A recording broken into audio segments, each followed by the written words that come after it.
ইসরায়েলে আটক হওয়া বাংলাদেশি আলোকচিত্রী ও মানবাধিকার কর্মী শহীদুল আলম দেশে ফিরেছেন। আজ শনিবার ভোর 4:55 তাকে বহনকারী বিমানটি হযরত শাহজালাল আন্তর্জাতিক বিমানবন্দরে অবতরণ করেছে। ভোর 5টার কিছুক্ষণ পর বিমানবন্দরের ভিআইপি লাউঞ্জ দিয়ে বের হন তিনি। শহীদুল আলম গণমাধ্যম কর্মীদের গ্লোবাল সামুদ ফ্লোটিলার সঙ্গে তার সেই যাত্রার বর্ণনা দেন।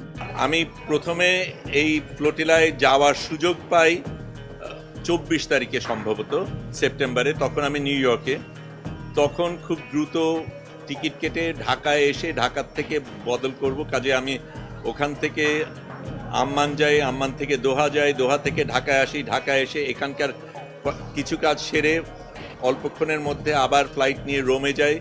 রোমের থেকে আমরা যেখানে যাওয়ার কথা ছিল 28 তারিখ সন্ধ্যার মধ্যে আমাদের ব্রিন্দিসি বোধহয় জায়গাটার নাম, হ্যাঁ ব্রিন্দিসি, ওখানে পৌঁছানো সম্ভব ছিল না এই সময়ের মধ্যে। বিমানবন্দরে শহীদুল আলমকে ফুল দিয়ে বরণ করেন তার সহকর্মী এবং পরিবারের সদস্যরা।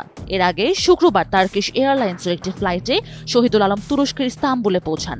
সেখান থেকে তাকে স্বাগত জানান ইস্তাম্বুলে নিযুক্ত বাংলাদেশের কনসাল জেনারেল মোহাম্মদ মিজানুর রহমান। শহীদুল আলমের মুক্তি ও ইসরায়েল থেকে নিরাপদে দেশে প্রত্যাবর্তনের প্রক্রিয়ায় সহযোগিতার জন্য প্রধান উপদেষ্টা ডক্টর মোহাম্মদ ইউনূস তুরস্কের প্রেসিডেন্ট রিসেপ তাইপ এরদোয়ানের প্রতি গভীর কৃতজ্ঞতা প্রকাশ করেছেন।